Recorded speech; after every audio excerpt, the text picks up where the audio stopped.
Bismillahirrahmanirrahim. Assalamualaikum warahmatullahi wabarakatuh. Baiklah, di sini materi kita selanjutnya yaitu perjuangan Rasulullah Shallallahu Alaihi Wasallam di kota Mekah. Nah, di sini yang pertama Ibu jelaskan yaitu ajaran-ajaran pokok Rasulullah Shallallahu Alaihi Wasallam di kota Mekah. Yang pertama itu tentang akidah. Nah, di sini untuk penyebaran agama Islam pertama, Nabi Muhammad SAW mengajarkan akidah, yaitu ketauhidan. Di mana di sini ajarannya yaitu Nabi Muhammad mengajarkan bahwa tentang keesaan Tuhan atau Allah Subhanahu wa taala. Nabi Muhammad mengajarkan meyakinkan kepada orang-orang kaum Quraisy bahwa Allah Subhanahu wa taala itu Maha Esa dan tidak ada yang bisa disembah kecuali Allah Subhanahu wa taala. Nah, di sini Nabi Muhammad menguatkan atau meyakinkan para kaum Quraisy bahwa yang pantas disembah itu adalah Allah Subhanahu wa taala. Nah, ajaran yang kedua yaitu akhlak mulia, di mana Nabi Muhammad SAW dalam kesehariannya itu orang yang baik, tidak pernah berbohong, suka menolong dan selalu menghindari dan tidak pernah melakukan perbuatan-perbuatan yang terkeji. Nah, dengan sikap Nabi Muhammad SAW itu, Nabi Muhammad SAW mengajak orang kaum Quraisy agar berbuat perbuatan yang terpuji seperti yang dilakukan Nabi Muhammad SAW.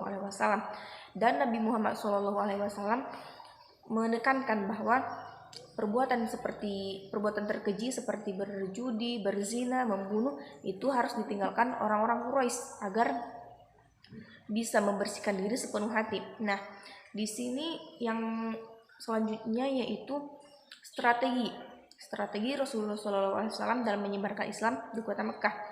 Yang pertama, strateginya itu secara diam-diam atau sembunyi-sembunyi. Nabi Muhammad SAW berdakwah itu sembunyi-sembunyi karena Nabi tahu bahwa watak atau sikap kaum Quraisy itu sangat keras. Mereka sangat percaya dengan penyembahan berhala, sehingga Nabi Muhammad melakukan strategi ini dengan cara sembunyi-sembunyi, dengan yang pertama mengajak keluarga, sahabat ataupun orang-orang yang terdekat.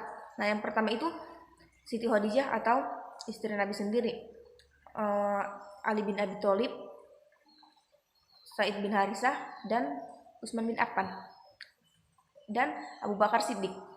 Nah, di sini setelah mereka masuk Islam, orang-orang terdekatnya, perlahan,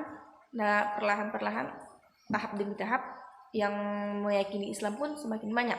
Nah, yang kedua strategi Nabi Muhammad SAW itu secara terang-terangan.